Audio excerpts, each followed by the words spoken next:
गुरुदेव और माँ गायत्री के चरणों में कोटि कोटि नमन। आप सभी को प्रणाम। संध्या वंदन का गायत्री साधना में क्या महत्व बताया गया है। संध्या वंदन को नित्य कर्म माना गया है। उसकी आवश्यकता शौच, स्नान, भोजन, शयन जैसी दैनिक गतिविधियों की तरह ही समझी गई है और कहा गया है कि जिस प्रकार शरीर की स्वच्छता, सुविधा, पुष्टि के लिए साधन जुटाए जाते हैं, उसी प्रकार अंतःकरण पर आए दिन चढ़ने वाली मलिनता को स्वच्छ करने, आत्मिक आवश्यकताओं को पूरा करने एवं ब्रह्म तेजस को बढ़ाने के लिए नित्य ही ईश्वर आराधना नियत समय पर नियमित रूप से करनी चाहिए। संध्या वंदन इसी प्रक्रिया का नाम है। इसे अपनाने के लिए शास्त्रों ने कठोर निर्देश दिए हैं और उपेक्षा करने वालों की कटु भर्त्सना की है।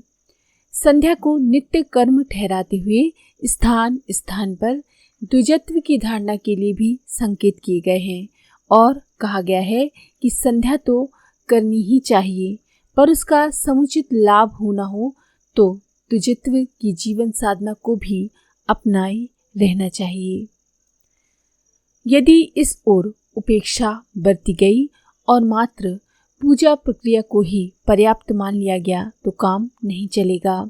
उसके साथ साथ उत्कृष्ट चिंतन और आदर्श कृतत्व की समन्वित प्रक्रिया द्विजत्व का जुड़ा हुआ रहना भी आवश्यक है।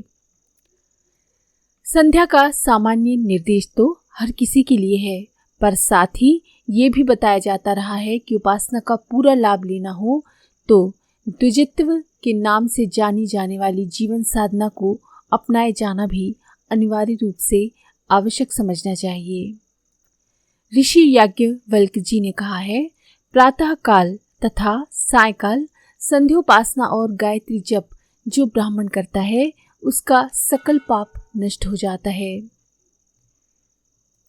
महावन पर्व में कहा गया है, जो ब्राह्मण प्रातः और सायं इन दोनों समय की संध्या को सबको पवित्र करने वाली वेद माता गायत्री देवी के मंत्र का जप करता है, वो ब्राह्मण उन्हीं गायत्री देवी की कृपा से परम पवित्र और निष्पाप हो जाता है।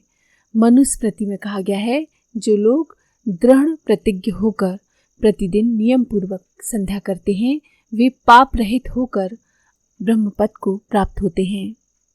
सूर्योदय और सूर्यास्त के समय गायत्री उपासना करने वाला ब्राह्मण सब प्रकार के कल्याण को प्राप्त होता है। स्कंद पुराण में भी कहा गया है, प्रातः शयन से उठकर आवश्यक समूल मूत्रादि का त्याग करके फिर शुद्ध तथा समाहित होकर पूर्व संध्या को खड़े होकर जप और समुचित समय पर दूसरी संध्या की उपासना चिरकाल तक करनी चाहिए। ऋषि लोग दीर्घ काल तक संध्या की उपासना करने के कारण ही लंबी आयु की प्राप्ति किया करते थे और इसी के प्रभाव से वे प्रजा, यश और ब्रह्म वर्चस्व को भी प्राप्त करते थे। सूर्योदय तथा सूर्यास्त के बाद 3 घटिका तक संध्योपासना का काल रहता है। इसके बीत जाने पर प्रायश्चित करना होता है। प्रमादवश या समय पर संध्योपासना ना होने पर प्रायश्चित के रूप में 108 बार गायत्री जप करना चाहिए। संध्या समय यदि निकल जाए, अतिक्रांत हो जाए तो यथाविधि स्नान आचमन आदि करके 108 बार गायत्री मंत्र करने के बाद संध्या करनी चाहिए। विष्णु धर्मोत्तरा पुराण में कहा गया है, व्याहति प्रणव एवं शिरो मंत्र सहित गायत्री का जो जप करते हैं उन्हें किसी से भी डर नहीं रहता। परम पावनी गायत्री का जप किसी भी प्रकार किया जाए वो समस्त इष्ट कामनाओं को पूर्ण करता है। फिर यदि विधि पूर्वक किया जाए तब तो उसके सत्परिणाम का कहना ही क्या है। जो संध्या है वही गायत्री है, एक ही द्विधा होकर प्रतिष्ठित है। संध्या की उपासना करने पर विष्णु की ही उपासना होती है। ऐसे उपासक तेज तथा तपोबल से सूर्य तुल्य होते हैं। उनके पादों की रज स्पर्श से पृथ्वी पवित्र होती है और उनको जीवन मुक्त पद प्रतिष्ठा मिलती है। महर्षि व्यास जी ने कहा है, दिवारात्रि के संधि समय में जो उपासना की जाती है उसको भी इसीलिए मनीषियों ने संध्या कहा है। दीर्घ काल तक संध्या करके ऋषिगण दीर्घायु, प्रज्ञा, यश, कीर्ति और ब्रह्म तेज का लाभ प्राप्त करते हैं। वार्तिक सार में कहा गया है, गायत्री सब मंत्रों तथा विद्याओं में शिरोमणि है, इसीलिए द्विजों को यानी जिन्होंने दीक्षा ली हुई है उनको उसकी साधना करनी चाहिए।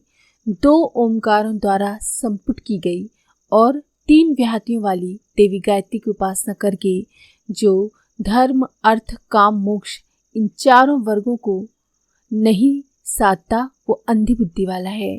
गायत्री के द्वारा द्विजत्व को प्राप्त करके जो अन्य देवताओं की साधना करते हैं वे वैसे ही हैं जैसे हाथ में आई चिंतामणि को त्याग कर रत्नों की इच्छा करने वाले होते हैं। कहा गया है कि जिन्होंने ब्राह्मणत्व की साधना कर ली है, गुण, कर्म, स्वभाव एवं चिंतन, चरित्र और व्यवहार की दृष्टि से अपने को उत्कृष्ट आदर्शवादिता के साथ जोड़ने की प्रारंभिक जीवन साधना संपन्न कर ली है, वे सच्चे अर्थों में ब्राह्मण हैं। ऐसे व्यक्तियों को ब्रह्म तेज उपलब्ध करने, सिद्धियों को हस्तगत करने में सफलता मिलती है।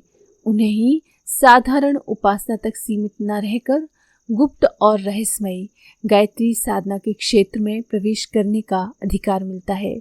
ऐसे लोग योग और तप में संलग्न होकर उसका तत्वाधान हृदय में धारण कर जीवन शोधन कर उसे ऊंचा उठा पाने में सफल होते हैं।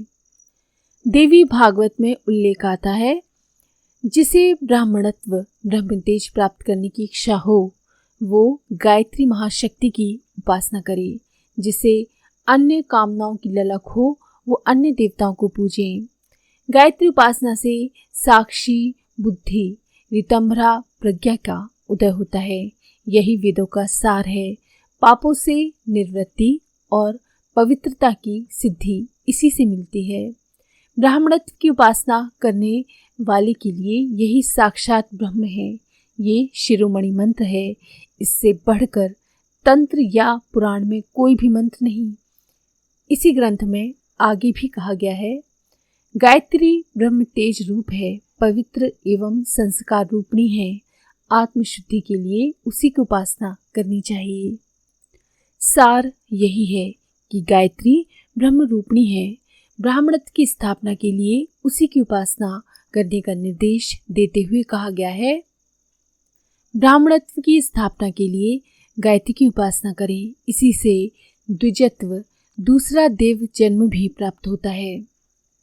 महर्षि व्यास का कथन है, गायत्री ही तप है, गायत्री ही योग है, गायत्री सबसे बड़ा ध्यान और साधन है। इससे बढ़कर सिद्धिदायक प्रयोग और कोई नहीं। भगवान मनु भी इसी निष्कर्ष पर पहुंचे कि गायत्री से श्रेष्ठ और कुछ भी नहीं। गायत्री मंजरी में शिवजी कहते हैं, हे पार्वती, समस्त योग साधनाओं का मूलभूत आधार गायत्री ही है। वस्तुतः इस जड़ चेतन जगत में गायत्री ही शक्ति रूप से विद्यमान है।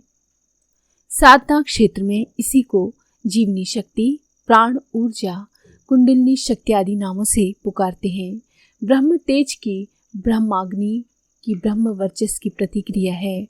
ब्राह्मी ऊर्जा उपार्जित कर लेने वाले तेजस्वी ही सच्चे अर्थों में ब्राह्मण कहलाते हैं। ब्राह्मणत्व का आधार गायत्री महाशक्ति ही है। ओजस, तेजस एवं वर्चस्व की उपलब्धि गायत्री साधना के क्षेत्र में प्रवेश करने पर ही हस्तगत होती है। आज के लिए इतना ही।